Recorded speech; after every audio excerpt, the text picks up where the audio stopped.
Hey guys, Christian here. Today we got the Toyota Prius Limited and let's just jump into the specs right away. MSRP on this is $34,965. Engine is a 2-liter 4-cylinder hybrid with an ECVT and its front wheel drive, though there is an all-wheel drive option. Horsepower is 194 horsepower, 139 torque, which is a pretty nice bump over the previous generation. 0 to 60 in 7.1 seconds. MPG is 52 city, 52 highway, and the weight is around 3,200 pounds. So going on to the outside, we have this in a nice Guardian gray, as they call it. But overall, I think just want to take the overall aesthetic of the entire Prius. I don't know, as some people are saying, like, who hurt the Prius? It's like all of Toyota's design, especially the Prius, also looks really good now. It's just, it had its glow up. It's got more power from going to the gym. It's got better looks. I guess it took notes as well on aesthetics and everything. But on the wheels, we do have lightweight 19-inch aluminum alloy wheels. So just nice touch up. These are the standard wheels for this limited model. On the front, we have the nice distinctive LEDs on the front. They're also daytime running lights, and we'll actually see it on the back side as well, that there's actually just LED tail lights who just match the same design. The whole front bumper, the whole aesthetic, like slanted roof towards the front. So just, again, they're just focusing on aerodynamic. Over the previous model, this is a little lower, so just trying to increase the efficiency on top of getting a lot more horsepower, as we saw with a 194 horsepower compared to the previous model having about like 120-ish. So getting onto the backside, we have the LED tail lights, so just nice simple design. They call it the Toyota connecting bar. We have the Toyota badging above the bar, and then right below that, we have the Prius logo, which is all blacked out lettering, which is kind of nice simple design. Goes against well with any contrast with any color, I guess, besides the black, but I guess you'll get that blacked out look. But on the right side, we do have two acronyms. We have LTD, which is the limited model, and then HEV, which stands for hybrid electric vehicle. And then beside that, actually before I get inside the trunk, I actually do want to mention, you do get a cap protector with this. Actually, no, it doesn't come standard, but you can pay for it optionally. It's $150. It doesn't protect your feline as you might think. It's actually catalytic converter protector. So it actually goes on the bottom, installed by Toyota, and it just simply protects your cats from being stolen by thieves, unfortunately. But getting into the trunk, so you got to open that up around the sensor. You do just press the button, beeps a little bit, opens up the trunk, so it's automatic. And as you see, we have about like 20.3 cubic feet of space. You actually get a little more in the other models, but overall it's still really good opening, being a hatchback design. And then if you want to see what's below here, we actually don't have a wheel, but we do have a lot of nice styrofoam, so nice Toyota styrofoam. Overall, it's just for your tools to fit in here. There is actually some tools back there, but overall just simple design. But let's get into the trunk challenge at this point. Good space, really can't go wrong. I guess I'd have to bring my head down or else it'd get chopped off by the hatchback. So back outside, so if you gotta close the trunk, it is automatic. So you simply just press a button up there and it simply closes for you. It does make a little beep, but that's about it. So if you actually want to see the back door handle, kind of interesting. You have two options. There is like the electrical switch where you just press it here and it does open it up as you would expect. And then in case, let's say the electrical system goes out, there is a mechanical kind of like switch. So you just press this down and it'll actually release it. So if something goes wrong with the car, a car accident or anything, you can still use the mechanical switch. But getting inside the car, gonna just grab the door handle, and then at this point, you have your standard just window controls, and then going onto the seat side, automatic controls, you have the bottom, the back, your lumbar. But yeah, really just standard. You can't really go wrong with anything like this. But let's get inside the car and we'll see how it is inside. So once inside the car, we have the steering wheel right in front of us. So you have a very chunky steering wheel as we see in front of us. You can't put your hand all through it, but I will say most cars usually have a much bigger gap through here. Not that that really is important when you're driving, but kind of just something to note. And then you have obviously your controls on the left side and the right side. You have a lot of controls, but really easy to use. You can actually go through all that. And then right behind the steering wheel, you do have your whole display over here. So just simple design, kind of just lets you know about just like your MPGs. So inside the car, I actually want to mention real quickly, in case you don't have your physical key, you can actually use the digital key, though you do need a subscription, which I will actually deduct some points from Toyota for doing that. I feel it should just be something free and standard, but it's a nice feature that there's a digital key. So like, let's say you lose your keys, or maybe you're at a rush and you're trying to go get to your girlfriend's house, but you completely lost your keys and you're trying to find them. At least you have like the advantage that you can use your key. Really similar to the Tesla, which is just a nice design. So getting onto the whole center side between you and your passenger, we have the 12.3-inch display at the top. Good quality, can't really go wrong with that. So you also have Android Auto and Apple CarPlay, which are both wireless, so just really good to have that. We have the Prius symbol right below the screen. So again, you can actually rest your finger here. Maybe you're driving and trying to click through things, so you're not like completely shaking and pressing the wrong things. I usually like to rest my finger here and I'm pressing stuff. So just simple little tip.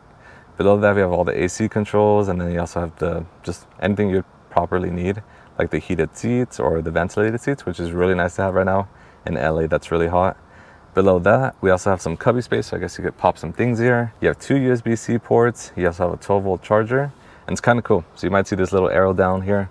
You actually pop this up, you actually see right below that says hidden compartment hashtag. So I guess you could hide some extra stuff down there. I'm not sure what you would hide, but it's just good little space to throw things there. You have 2 cup holders, standard size, and I will say this won't pass the big cup. So I have like a big 40-ounce hydro flask, and it definitely doesn't fit on either of these. And if I put it over here, it doesn't fit still.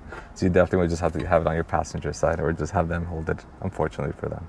But going behind that, we have the Prindle, just simple design. I will say it takes maybe like 3 or 4 times to get used to the whole Prindle, but just simply how it pops it into different, just the drive and the neutral, the reverse. Behind that, we have a couple more controls. You do have your drive modes, and I actually want to explain those real quickly. There's actually 4 modes. So if I actually go between them, you have custom, so you can fully set how you like that. You have sport mode, which kind of overall just gives you better acceleration, just very sporty, no focus on MPG. You have normal mode, which I think is probably the most common one, which gives you a good blend of performance and also efficiency. Or if you also want to be completely efficient, just go to the eco mode, which kind of gives you just, of course, the focus on MPG. And there is also EV mode, which I think is pretty cool. So it's completely electric. It won't really do high speeds, but more like parking lot speed. So in case you want to go completely silent without spending any gas as well too. And they have a nice wireless charger here, which I will say it's kind of interesting. It's like you just pop it in sideways and it just like stays in there, holds it really tightly. And I think it's just, I feel like it's Toyota's like subtle way to try to keep this from like texting and driving. So you can't really see the screen there, but it's really easy to access in case we need it as well too. And then behind that, we have the armrest, nice little plush to it. Open that up, we do get 2 more USB-C ports. Not humongous back here, but it's good space in case you gotta store anything in there. And then final thing I wanna note, you do also get, not exactly a panoramic roof, but you do get like kind of like a moon roof in the front here. It is manual, but you also have the same thing in the back as we'll see right now. So getting into the back seats, I already have this in my driver's side position. So I step in already. You can see my knee room is actually not that bad. I will say the roof line is lower, as I mentioned, just being more sporty, more aerodynamic. But I kind of do miss the old roof line, but overall, I guess if you have really tall people, maybe the old Prius might be a better choice, but you really can't go wrong with this. And yeah, just simple design. You can pull this down, you get your armrest and also 2 cup holders. And then in the center here, there is no AC vent, unfortunately, but you do get 2 USB-C ports down there. So overall, I think we have like 6 USB-C ports in this car, and we also have like the 12-volt charger. So if you got to charge up a lot of things in here, it'll be really easy to do. And then we also do have our moonroof back here, which is kind of interesting. So there's a separate one for the front people and a separate one for the back people. So really nice that you can open and close this manually whenever you need to. So as for the drive on this, smoothness is good. There's really no issues with the smoothness on this car. I will mention there is a bit of road noise, especially like at freeway speeds. I think for city driving it's completely fine, but just want to make a quick note of that. It's not horrible, again, like noise when you're on the freeway, but just a bit more than I guess some other cars. Going into like the agility of this car, again, it does feel very agile. I think maybe the low weight, again, being like at 3,200 pounds, just really easy to maneuver. I've had no issues there. And then like the more sporty aggressive mode, you do get faster acceleration, of course, again, just from the instant torque from the battery. And talking about the sound system, you do get the JBL 8 speaker system standard for this model on the Limited. And I will say it's pretty loud, and the bass is pretty good, because I thought the bass was kind of raised when I got it, but the bass was actually at standard, and I actually got pretty bassy music when I was listening to it, and it's pretty clear for the most part too.